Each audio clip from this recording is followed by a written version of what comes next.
په هیواد کې د صنعتي پراختیا او په دفاعي برخه کې یو مهم ګام پورته شوی دی.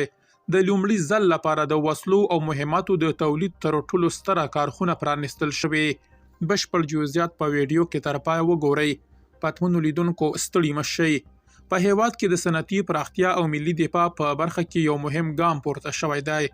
د لومړي ځل لپاره د وسلو او مهماتو د تولید تر ټولو ستره فابریکه پرانیستل شوې چې چارواکي یې د کورني تولید د پیاوړتیا او د دفاعي اړتیاو د پوره کولو لپاره یو مهم پرمختګ بولي.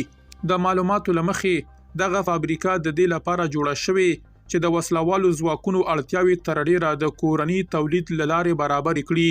چارواکي وایي د دې کارخونې له فعالېدو سره به پر وارداتو تکیه کمه شي او پر ځای به د هیواد دننه د تولید ظرفیت لوړ شي چې دا چاره د ځان بسیاینې پر لور یو عملی ګام بلل کیږي.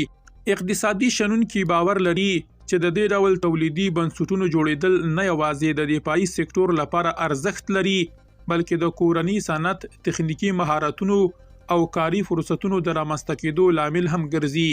د دوی په وینا کله چې یو هیواد وکولای شي خپل اساسي اړتیاوې د داخلي تولید له لارې پوره کړي نو دا د اقتصادي ثبات او دوامدار پرمختګ نښه ګڼل کیږي. کارپوهان همداراز ټینګار کوي چې د صنعتي فابریکو پراختیا کولی شي د اړوندو مسلکي کادرونو د روزنې، د ټکنالوژي د لیږد او د تولیدي تجربو د زیاتېدو زمینه برابر کړي چې دا ټول د اوږدمهاله ملي ګټو لپاره مهم عناصر دي.